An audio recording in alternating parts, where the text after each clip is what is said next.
This is my birthday. Supposedly. My 80th birthday. And this is Thanksgiving 1987. Hello, I'm Seth Kibel, and now I'm here with my grandfather, William Chernoble, around his 80th birthday. Grandpa, tell us about when you were born and where. I was born in a small town in Russia, Kaisin. And in the year 1907, November 29th. And then you came to the U.S. later? We came to the U.S. My father was already here. He had emigrated in 1910. And we came in March of 1914. We landed in New York. And how old were you then? I was 6.5 years old. What are your recollections of when you came to the United States? What do you remember? Well, I remember that the first week I spoke Russian. After that, I was a native-born American. I spoke English. When I went to school in September, I saw no difference between me and any other kid. I spoke English, they spoke English. That's great. I didn't need any special tutoring or anything. I took to it like a duck to water. And what was it like growing up in Manhattan? Where did you live in Brooklyn? Well, in Manhattan, we lived on Orchard Street, which is like a mecca. When people go to the East Side, that's where they go. They make sure they see Orchard Street because in those days it was a street full of small stores, shops, and push carts on both sides of the street, selling everything from soup to nuts. Yeah, I think I have a picture of that street in my social studies book. Very possible, very possible. And then we lived there for the next 4 years, and then we moved to Brooklyn. And moving to Brooklyn in those days was like moving to the country because there were trees and flowers, whereas in the East Side you had no trees on the street, you know what I mean? It was bare trees. And in Brooklyn there were trees, and everybody had a backyard. They all had flowers and vegetables and whatnot. There was a park only 6 blocks away that I used to go to, Highland Park. And it was very nice. I mean, it was a vast improvement moving from the Lower East Side to East New York and Brooklyn. And what was your family life back then? Who did you live with? My mother, my father, my 2 sisters and brother. And what was it like growing up in Brooklyn? What do you remember? Any experiences specifically? Well, there was nothing, no spectacular occurrences. I just went right through I moved to Brooklyn, I was in the 4th grade. And I finished that school, which was a 6B school. Then I went through the 7th and 8th in PS 64 where I graduated. And then from there I went to Boys High for 3 terms, and then they opened up Thomas Jefferson High School. And they had asked for volunteers, so Jefferson would have students to open with. And I volunteered because it was actually a mile and a half from my house. Sometimes I rode, sometimes I walked. In fact, I learned quickly to walk because the 50 cents I got for car fare was my allowance. So it was better to be my allowance than to give it to the bus company. So I walked. It was only a mile and a half, one way and back. Again, a mile and a half. So it was nice. I mean, especially going into Thomas Jefferson, brand new school. Everything was brand new. Every day, they were putting on finishing touches. They were building the organ under my observation. You know what I mean? All the parts were laying around that had been laid out by the workmen, and little by little they put it together. And then I'll never forget Mr. West, the head of the music department. Shortly after that, we had an assembly, and he played the organ, and it was a thrill. He tried it out, and it was beautiful. And what was the first job you held? First job, delivering breakfast to my father's customers. In those days, you could order a roll and a quarter-pound butter or cream cheese or something, which amounted to, I don't know, 20 cents. And I would deliver it. I would get up early in the morning to deliver it. In fact, my father would use a bike, my brother would use a bike, and I would walk because I was too small to reach the bike. See, I couldn't get it. But then when I grew a little bit more, I used to put my foot through the triangle of the frame so that my left foot was on the outside pedal and my right foot went through the frame onto the right pedal, and I was able to pedal it. Oh. See? But we always had a couple of bikes, you know, because later on, you know, I had a bike, and either my brother or my father used the other bike when it was needed to pick up, like, the bakery. The bakery was, say, a mile away. And I would go there sometimes once a day or twice a day to pick up fresh bread and rolls, you know, because our customers demanded fresh. See, I hate fresh, but they wanted fresh. So I used to pick that up occasionally. And then I'd go to the bank. The bank was in Brownsville. There were no banks in East New York yet. They were built later. And sometimes I'd hitch a ride, sometimes I'd use a bike, you know, all methods of getting there. It was on Pitkin Avenue, Public National Bank. And I used to go to Junior Street because one of our wholesalers was there. That was on the borderline, just between East New York and Brownsville. So that was quite a distance. But, you know, I'd pick up a small item or two that my father needed, you know. So I was always busy at some little job. And then when my brother opened a print shop, I gravitated towards that immediately. And that's where I stayed all my life, in the print shop. What did you do in the print shop? Well, I set type by hand. I did binding operation when we finished a book. I did the binding operation. And we had a little cutter, paper cutter. So I could, you know, trim stuff that had to be trimmed. So I was on my way to being a printer.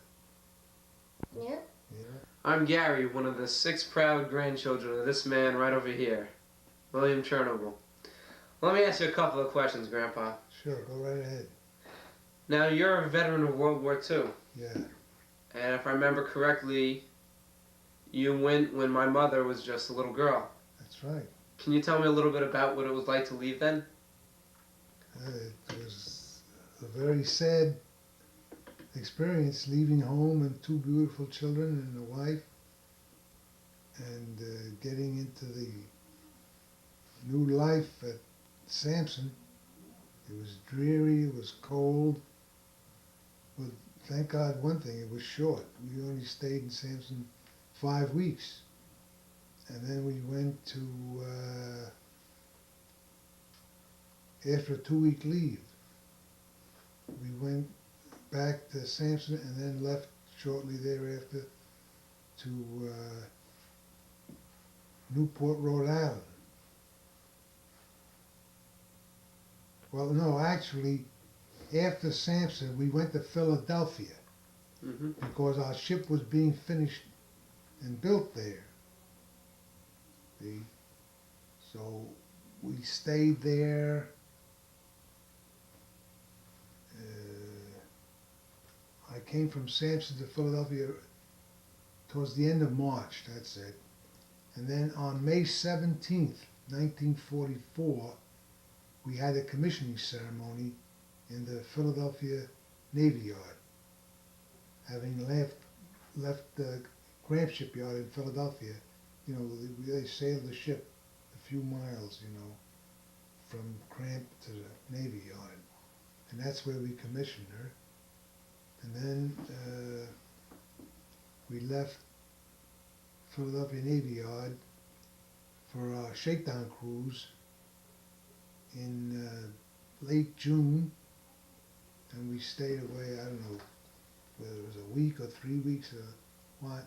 We went down to Trinidad, and on the way you have certain drills and this and that for the shakedown to see how things are working. And everything went quite smoothly. We went back to Philadelphia, and they did some more adjusting. And then we left Philadelphia Navy Yard for the Panama Canal in September. Yeah. And we went through the canal, and we landed at San Diego. And the day after we landed, I was on the leave party. In other words, in a domestic port, I think they leave, half the crew can go on leave, you know, for 8 hours or whatever it is. So I was with a group in a cafeteria, I'll never forget this. And we were having coffee and whatever we were having. All of a sudden, one of our boys comes in and says, "Hey, the ship left." Now, you think it's funny? It's a very serious business, especially when you're a new man like I was. I mean, I was a greenhorn. I'd only been in the Navy since February, and here it was September or the beginning of October, and it's your home. Or everything you own is on that ship. So some of the boys with us had been more experienced. They had been in the Navy longer, and they calmed us down. You know, me and other fellows like me, and we went to the old spot. And there we got instructions that it was down maybe a half a mile away, just along the waterfront. See? So we found the ship, everything was okay after that.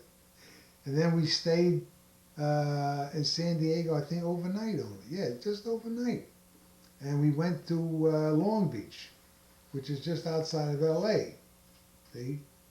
And we stayed in Long Beach maybe a few days, and we went to San Francisco. See?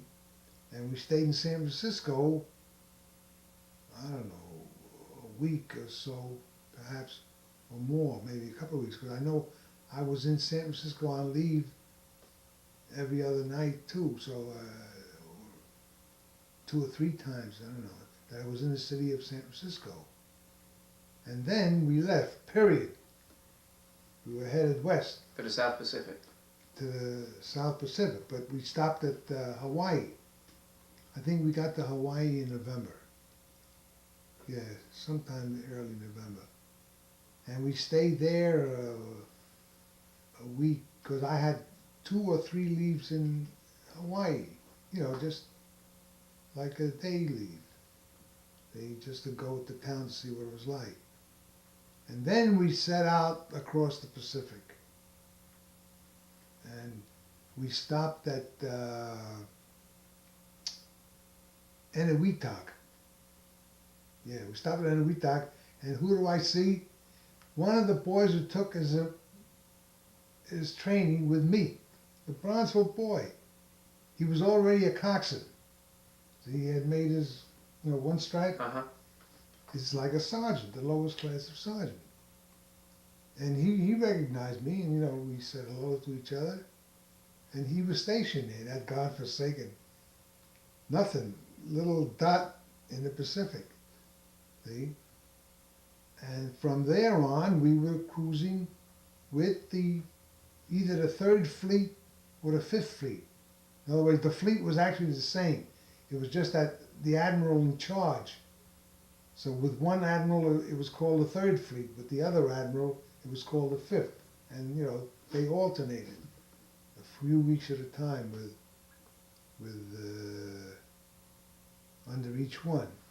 One was Halsey, and the other was Ingersoll. Yeah, and I forget who was 3rd and who was 5th. Didn't matter much. And we stayed out there in the Pacific. That was November, starting November, say, of 44. We stayed out there till the peace was signed on September 2nd, 1945. Mm-hmm. Yeah. And then we had been scheduled to go home for, rotation back in July, I believe. But we never did because they knew the peace was imminent. See? So we stayed on until the 2 atomic bombs were dropped. We weren't far from there, actually. Maybe 100 miles, maybe after that. See? I mean, we knew what was going on because we got a newspaper every day Mm-hmm. telling us all the news. I mean, they didn't hold back anything on us. What was the reaction of people on the ship when they heard that the atomic bomb was dropped? I mean, we heard, but we didn't understand the significance of it, except that it knocked out the enemy, it burned some stuff. But we didn't know the long time, results and the chemistry of it, where it was, dangerous to be in the area. See, we didn't know anything about that. After all, it was a new thing. It was a new thing to the whole world. But they signed the 2nd of September, and we turned tail the next morning, September 3rd, and we headed back to Long Beach, California. Mm-hmm. And the ships that remained, they salute you by lining up on your left side and your right side as you sail through. See, that's a sort of goodbye salute. And we did that. And when we were approaching the dateline, one of the sailors who had more time in than I said, "I'll give you 2 to 1. We'll go across the dateline on a Friday, because Friday is field day. Field day means cleanup day. Mm-hmm. Now, if you're on this side of the dateline and you're cleaning up because it's Friday, when you cross the line, it's Friday again, clean up again. So you're doing housework 2 days in a row, whereas otherwise you only do it once a week. Yeah, that was the funniest thing when, he said it, but he knew he was right. He was right. And so we left on the 3rd, and we got to Long Beach on the 15th. Now, you know how many days that is? From the 3rd to the 15th, you had 12 days to get there. Wrong. That's 13 days. Because I told you, you're Friday on this side of the dateline, and then it's Friday again. So you lived there one day twice. So we had 13 days, not 12. See, that's a funny thing. Now, when you go west, like I did at the beginning, you lose a day. Uh-huh. See, in other words, if it's Tuesday here, by the time you come out on the other side, it's Thursday. You lost Wednesday. See? And now I wrote a letter home saying that, in an offhand way, where did Wednesday go or something, Now, I don't know if that letter ever got through. The sense I might have done something to it, see? But I wrote. You're not supposed to write, but I wrote. See, now anybody who could figure it out knew that I was traveling west across the Pacific. Uh-huh. Because in the United States you don't do that, because you're not crossing the dateline. Right. See, but when you're getting out quite a ways in the ocean, way, way far, you're crossing the 180th meridian. That's the dateline. So, like I say, going west, you advance a day. So you go from Tuesday to Thursday. Mm-hmm. Coming east, if it's Wednesday here, it's still Wednesday when you cross the dateline. You have 2 Wednesdays. I see. See? So when you got back to California, how soon was it until you called home to Brooklyn? As soon as I was able to get the phone, which maybe a couple of hours I had to wait around before I was able to get to a phone. Mm-hmm. See? And I think it was early in the morning in Brooklyn, because no, it couldn't be early in the morning, because no matter what time it is on the West Coast, it's 3 hours later. Mm-hmm. So all right, I got there anyhow. And so who was the first person you spoke to on the phone? Mom, Mm-hmm. my wife, sure. Yeah. And after I got back from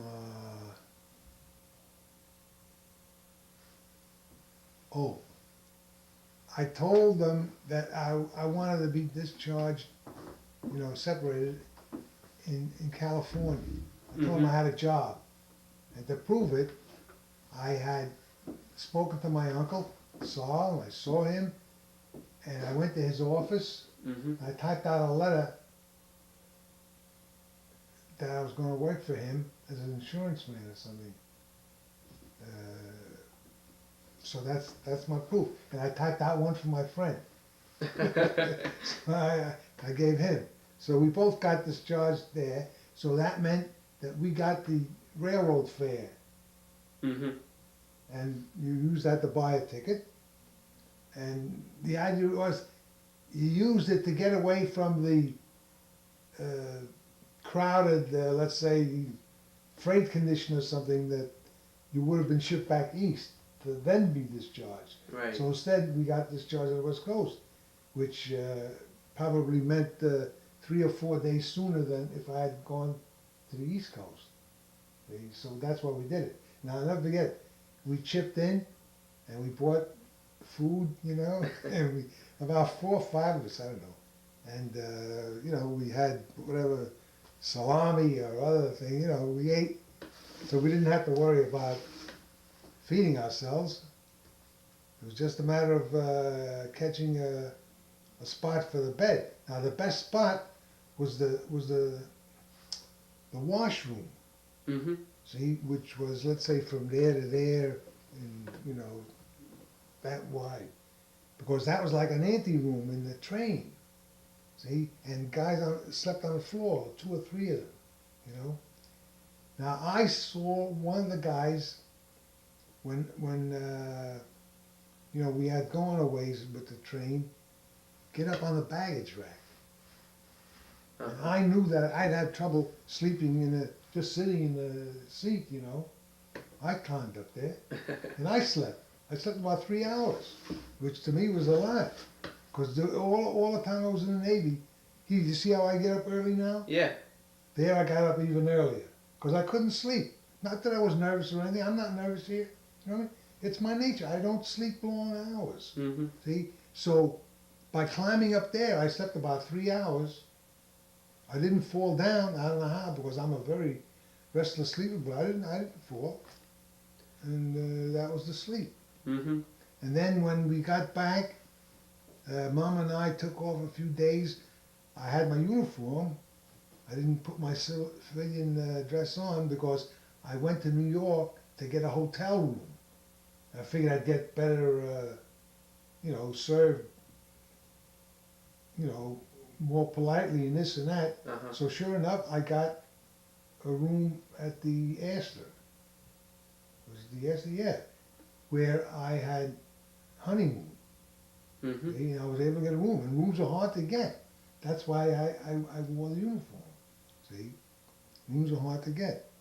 So I got the room, and then after that, I took off my uniform and I was a civilian again. You're a civilian again. Yeah, after 22 months.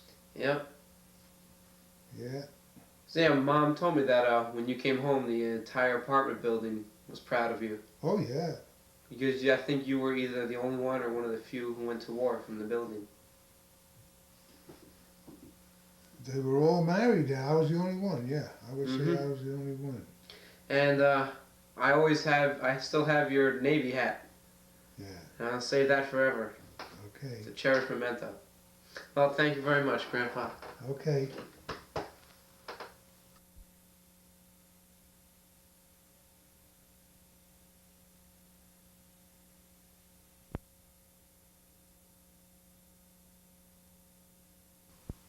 Okay, so Grandpa, I heard you were a coach for the Brooklyn Dodgers. That's right.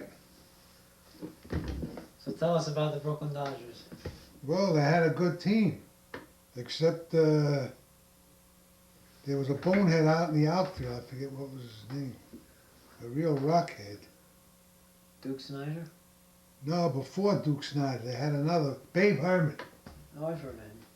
And then after Babe Herman, somehow they got the same gender with Duke Snyder. If they didn't have those two boneheads, they would have won World Series before '55 when they won the first one. And then your favorite player is Ron Swoboda. Oh, Ron Swoboda, he belongs in that duo to make a trio. A real rockhead. Okay, so tell us about your favorite foods. Onions Favorite and food. fresh bread. Yeah, bread stuffing and gravy train. And gravy train. Yeah. So what else am I supposed to say? Okay, so I don't know what to say, Seth. I mean, so who is the favorite president that you've ever been around with, and who's in office? He was never elected because he couldn't run because he wasn't born in this country. Me. You. What would your platform be? Would. That's a good. Oh, did I'll you? tell you, I wouldn't have a deficit this size. Yeah. I thought that in '45, after we were all finished, that the next year would start a deficit, the wipeout procedure that would continue at even $5 billion a year to bring it down to zero. But I guess individuals operate faster and more economically than a big cumbersome bureaucracy, so it never happened.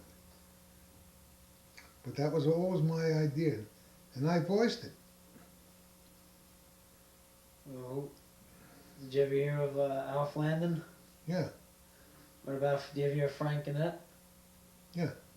Yeah, he went to Cornell. That, Yeah, he was the guy who started the whole that training. Gannett thing, yeah. That's the name of our health center, Gannett. Yeah. And he- Well, he must So have, they just opened up his private papers there up he in Cornell must have now. donated plenty. And he invented, his descendants have invented the best thing ever to happen to mankind since the wheel.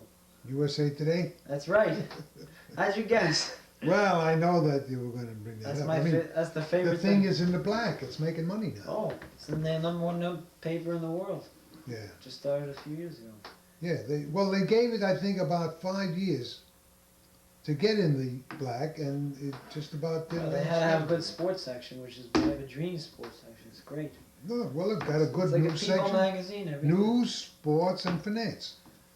and like lifestyle. That's the four sections. Mhm. I remember the first time I ever read it was down in Florida. Yeah, I remember. Oh, do you remember? Okay. Had just come out. They used to yeah. have the different kind of colored pages, I think, like pink pages. For each section. Yeah, Mhm. kind of, but then they did away with that. Well, they could change the ink color so that it could look green or red or blue. Well, it looked kind of silly once they established themselves. They didn't need to do that anymore. No, I think the guy, the head man in that division, I think I saw on TV recently. It had a lot to do with its success. He's been with it since the beginning. See? And he was talking about it. So tell me the story about what was it, WCAU or whatever, for that wedding invitation or something. Oh yeah, I told you. The days we were starving. And this guy never paid his bills too quickly anyhow. Because we did a radio program for his WCAU. It was set and we set it and they printed it. He had his own print shop, a little print shop. He Yeah, had a one-man yeah. print shop. See? So we'd set it and he was about 2 or 3 blocks away where he had the print shop. They printed there and shipped to Philadelphia. Because CAU was Charles A. Younger. Yeah, that's. The name still persists today. They never changed No, it. it's one of the It's biggest stations around. WCAU. Well, there's probably very few people know it, but that's what it stands for. WCAU is Charles G. Unger. Charles G. Charles A. W.C. is Charles. All right, come on, provoke me. You know what I mean? Ask me questions about my early school life or Navy experience. All right, tell us about when you played basketball. When I played basketball, yeah, I have a good story on that. You never heard of Ali Shookman, but Ali Shookman was on the St. John's 1-5, see, in the late 20s or early 30s. And he and I both went to PS 64, where the phys ed teacher was a wide awake guy. We were always in the top city leaders for, PSAL, Public School Athletic League, in all sorts of competition, whether track and field or basketball. So I was on the third team of the basketball team. Third team, see? I wasn't good enough to make the first, naturally. I wasn't good enough to make the second. On the third, all right, I was on the roster. So I was on it a week or two at the most, when who comes along? Ali Shookman. He just moved to the neighborhood. See? So all he had to do was dribble a ball once or twice, and Mr. Briner knew quality when he saw it. See? So I got sacked, and Ali Shookman took my place. That's how we got to be on the St. John's 1-5. See? History was never the same. The history was never the same. No, then Ali Shookman wound up in Thomas Jefferson. That was your school. That was my school in high school. See, all us people at the beginning came from different schools. They asked you to volunteer just to fill up the school, otherwise it would be empty. You know what I mean? So I was asked, and other people were asked, and we said yes because it was near walking distance. Yeah. So I went to Thomas Jefferson. Well, Ali Shookman went to Thomas Jefferson. Right away, he made the team, and he wasn't a tall guy. Yeah. Ali Shookman was probably full grown, maybe 5'10", maybe 5'8" or 5'9", see? Sometime. And Thank you. Max Posnack was a terrific player. He played football and baseball too. See? And Teddy Hart and Glotzer, I forget his name, his first name. He was center. Well, he was about 6'1". Well, people, they're bigger today. People Yeah. are growing. Anyhow, when they went to college, Max Posnack and Ali Shookman wound up in St. John's. See? And they started a reign of terror among the other schools. They were beating everybody. So that's how they got to be nicknamed the 1-5. How'd they get into St. John's?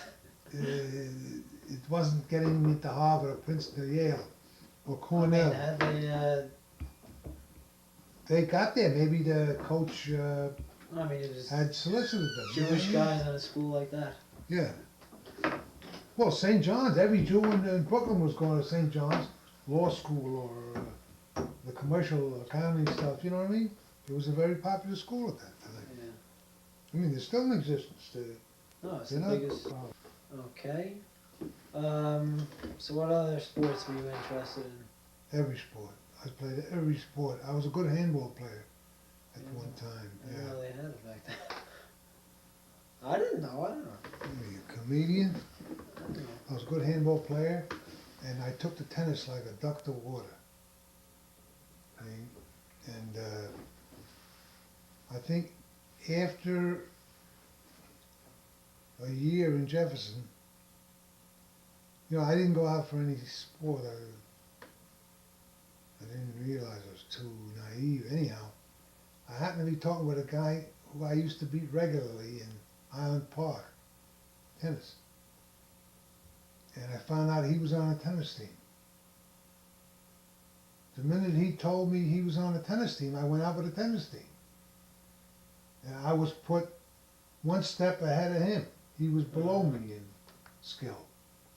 See? Because, like I say, I used to beat him regularly.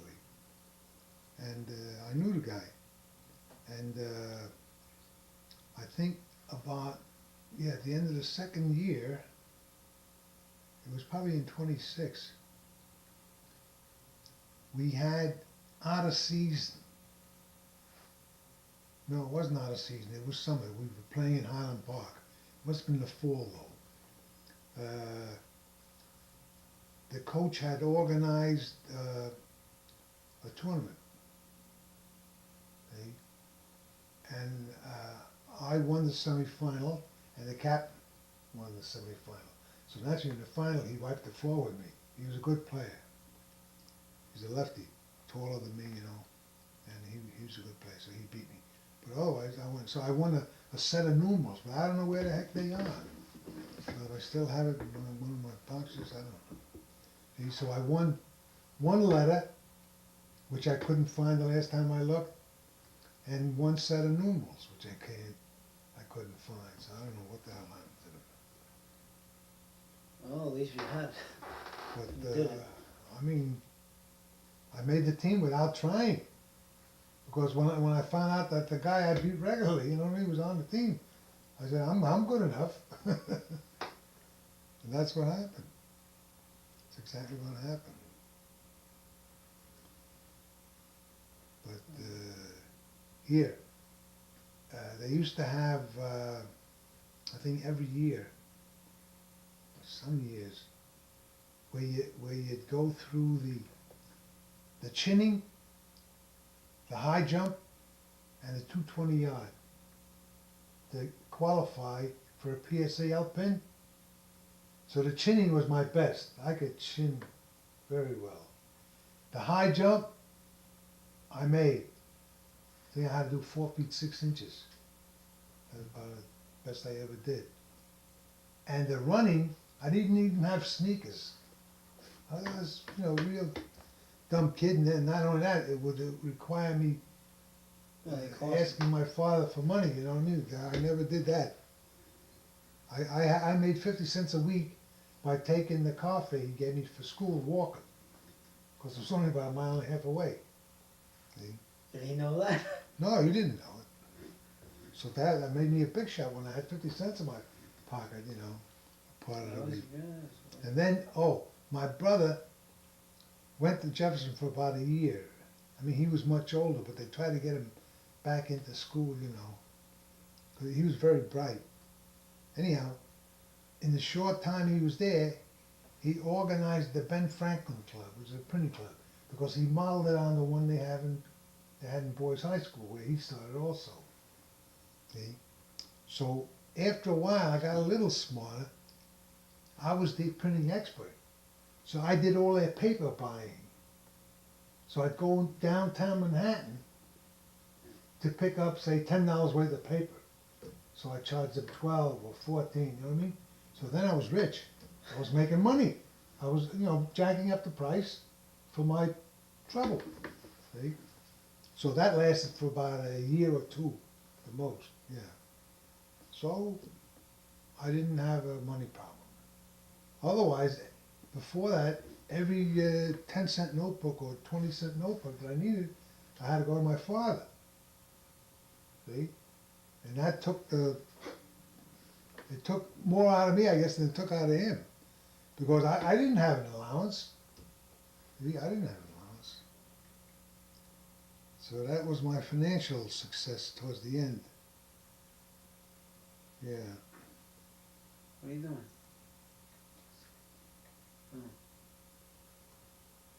Alright, let's see what else. What were your favorite snacks back then? They had Coke and everything, I guess. Of course they had Coke. Listen, favorite snacks. We owned a grocery store, and we had every vegetable and fruit under the sun that came direct from the farmer on Long Island. So that's how I learned to like fruits and vegetables. I was eating, every time I went into the store, I continued on into the kitchen with something in my hand or either hand. See? And every time I left the store, you know, came out of the kitchen into the store to go to the outside again, I also had a fruit or a vegetable in my hand, either hand. See? And I was eating fruits and vegetables all the time like crazy. See? Because food was no problem. I mean, those days I used to eat bread. See? and everybody would fight for the end. So you guys throw it away or trim it off. You don't know what you're I mean, missing. there more people like you? Millions. Millions? Millions. They even to this day, you go in the bagel break across the street. There are people that want the heel. They call it the heel, right? We simply call it the end. You know, We go That's at the the end best- now. that's the best part of the bread, the tastiest. The hard, you know, That's the part you give to the birds. bird's my foot. It's too good on the birds. Give the birds fresh bread. Alright, let's see what else we can talk about. Seth, shut it off for a second. Okay. Hi, this was a lovely Thanksgiving Day Yes. and double birthday. We just wrapped up Darrin's leftover derby pie to take back to school tomorrow morning. But we'll work on your chocolate cake for a couple of days more. And then on Sunday, we're going to have a delayed pumpkin pie. Gary's Oh, boy. disappointed that we didn't have pumpkin pie today, but when his friend Skip comes for Saturday evening, I'll make one Sunday morning for them to have before they go back to school. Yeah, they're entitled to it. I give up my share to them. Oh, that's right, you don't like pumpkin pie. Well, Gary likes it, and I have his recipe from first grade that he wrote in his own funny handwriting. So I'll be making that. Alright.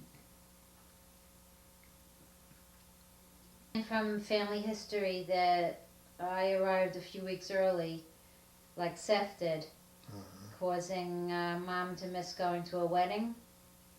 Did she give you any notice that she suspected I was coming early? I don't remember. Were you at but I work or remember- were you home?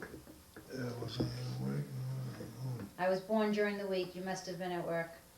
I think I was Not born on a necessarily. Wednesday. I don't remember, but I remember when it came time to take you home, it was a terrible, it was cold and a real snowy, icy day to drive. That figures. It was awful. That's the story of my birthday. It was the most awful day to drive. The windshield was like covered with a thick sheet of ice. You didn't even have a car. I What didn't have a windshield? car. I We had to get a borrowed. taxi. No, I You borrowed borrowed a a car car? from one of the fellows at work. Oh, that's very nice. Yeah, yeah, he lent me the car. And we made it all the way from Brooklyn And we Jewish made it with Hospital. no trouble. Well, that's But it good. was some hell of a day to drive. I'll Well, tell you that. sorry, some of us are born in the winter. I can't Yeah. help it. Smart people are born in nice moderate times of year like August and August, November. yeah. Was it worth it? No, yeah, it was worth it. And in those days, you didn't even have snow tires, right? Nah, snow tires. You kidding? So did I No spend the snow winter in the house, or did I'm they sure.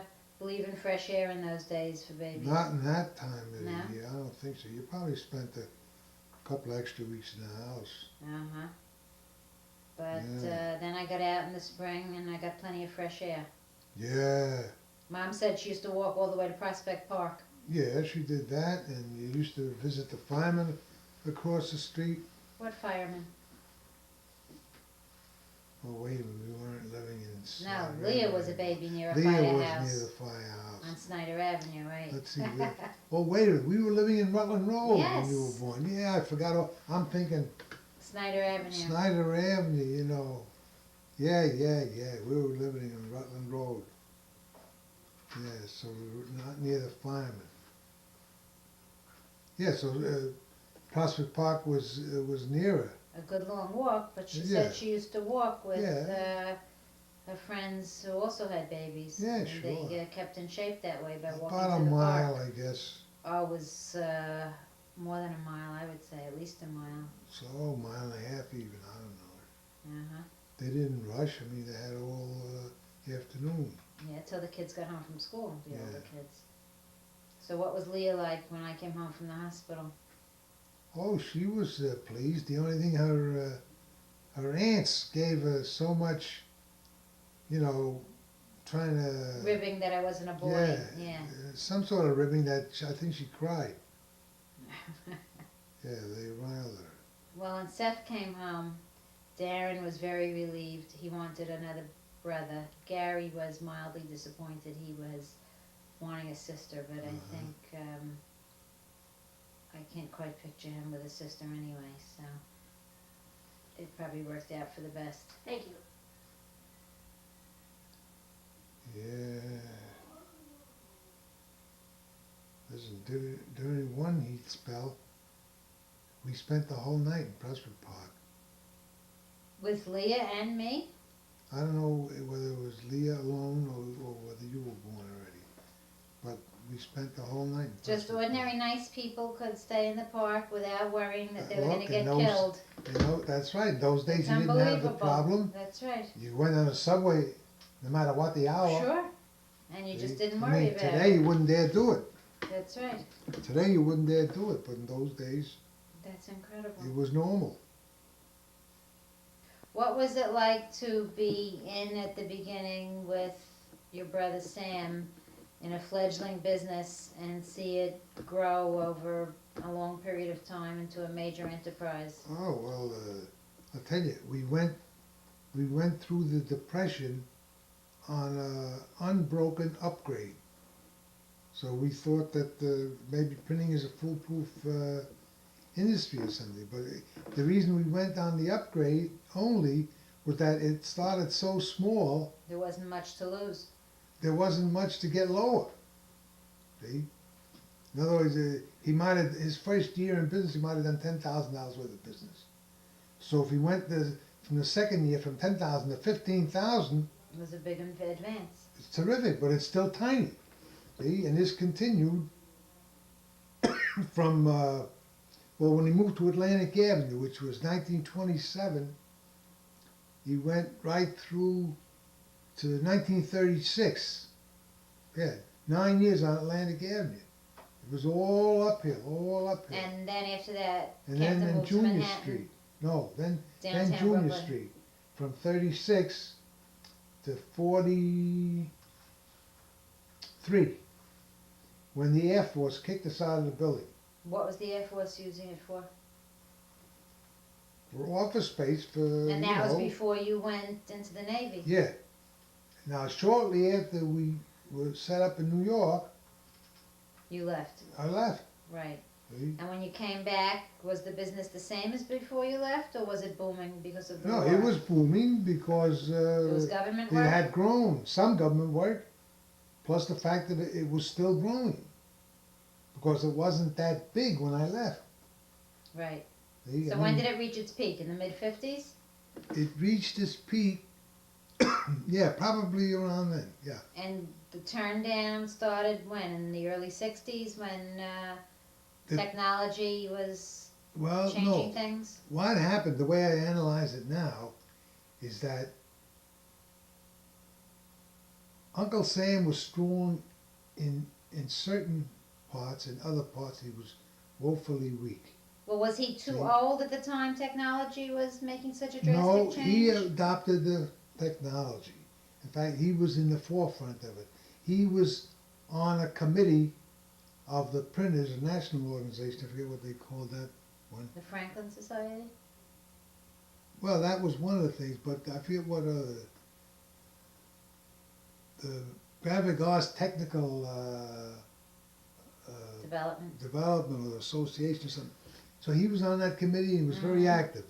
But he overdid the glamour part without spending enough Investing time. in the new machinery? He invested like crazy. He So- always invested. But he also went in for a lot of frills that cost a lot of money Oh, and couldn't catch up afterwards. that you had to earn it. Nobody was giving it to him. In other words, if he spent a couple of $100,000, you have to earn it in the business. Right. See, now the business was earning, the business was paying dividends for a while, and then it fell down because it just couldn't drag the extra overhead. You know, it Right. kept piling up. Now you retired in 73, 74, 74. same year Seth was born. Now, for how many years before you retired was the business not doing too Oh, well? it was on the downgrade 6, 8 years already? more. 10? Since the mid-60s? Yeah, probably. The early '60s, I'd say. Right. Yeah, it was on a downgrade. I mean, I was no manager, I was no help to him. Maybe if I was, more of an aggressive managerial type, it could have been, different because I'd have put my voice into it.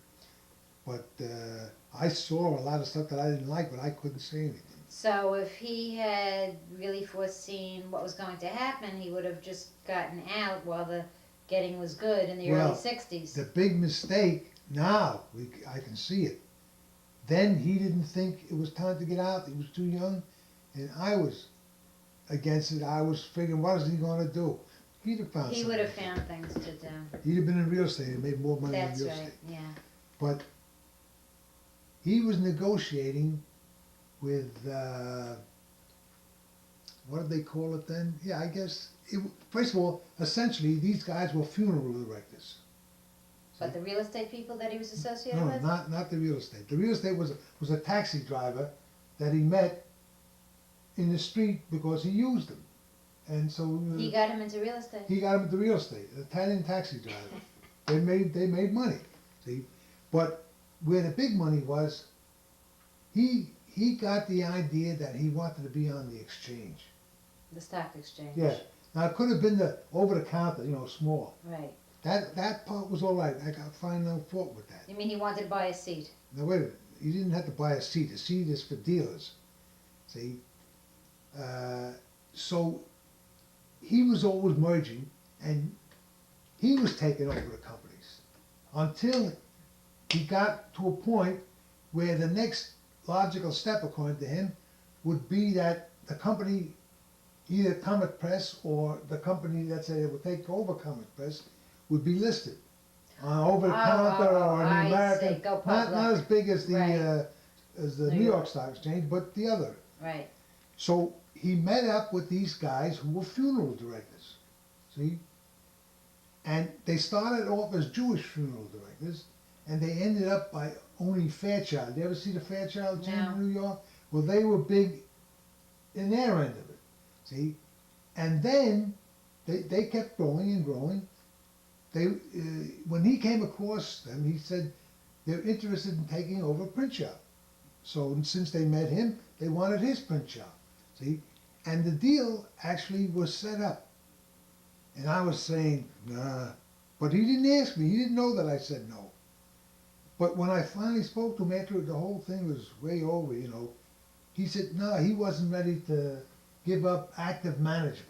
He liked being He liked at being the helm. boss, yeah. Yeah, yeah. See? And he was only about 53 then. He was too young. He was too young, see?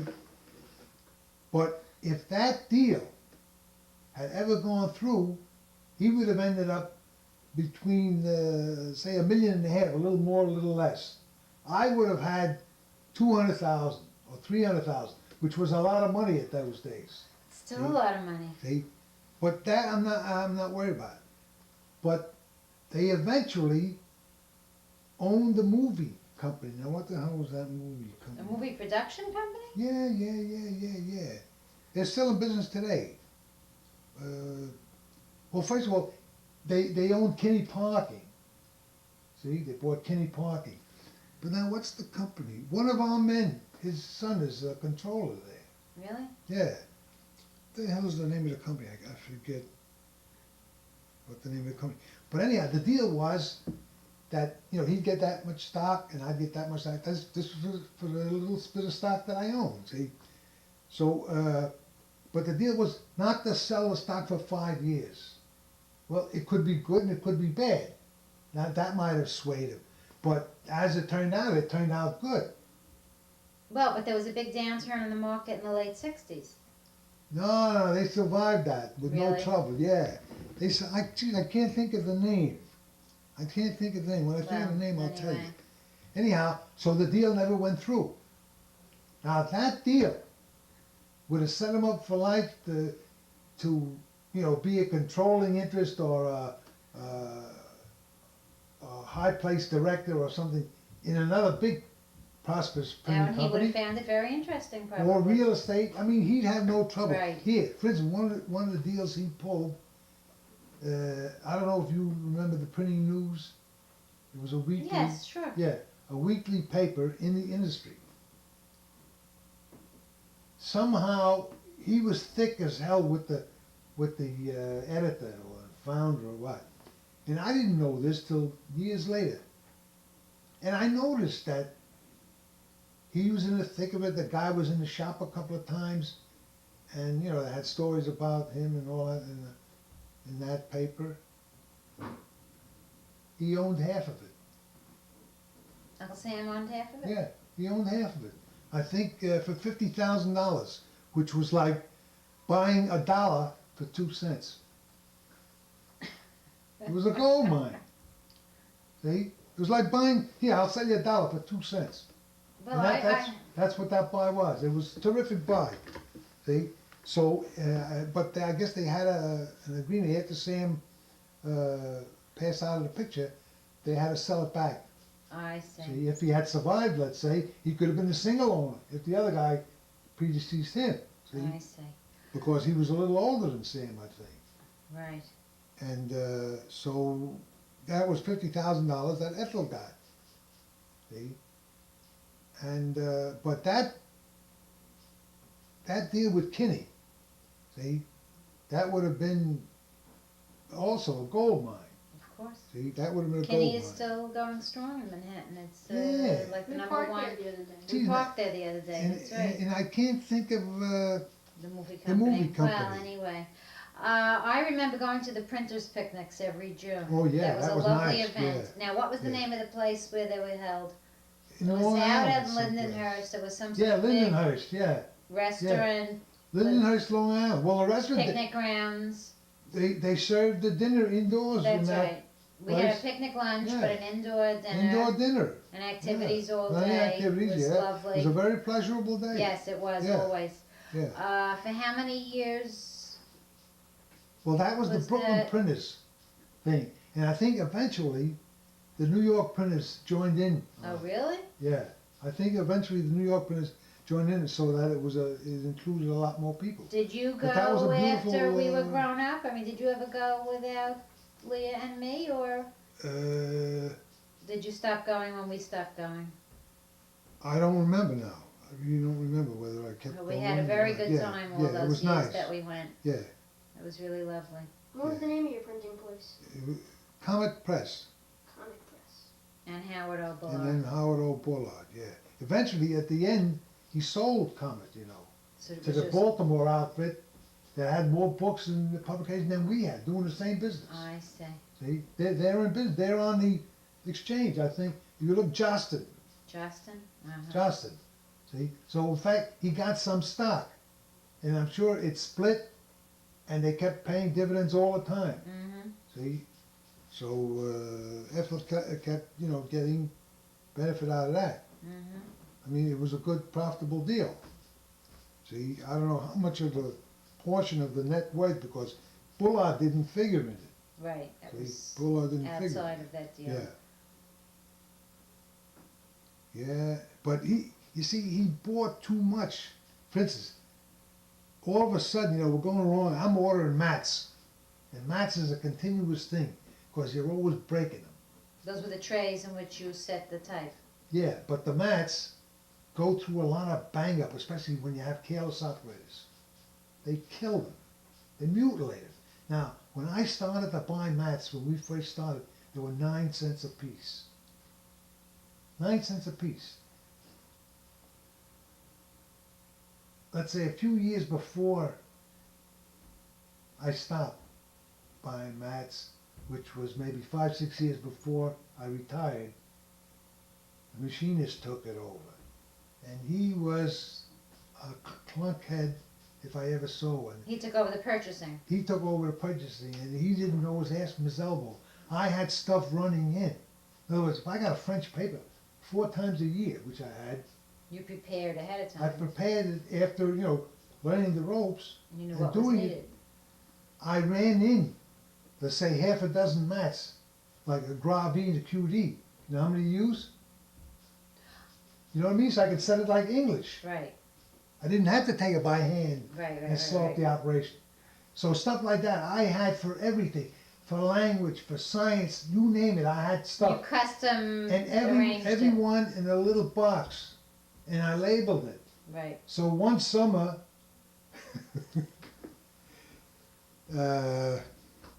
What's his name? Murray Barker's kid brother. Yeah. I think eventually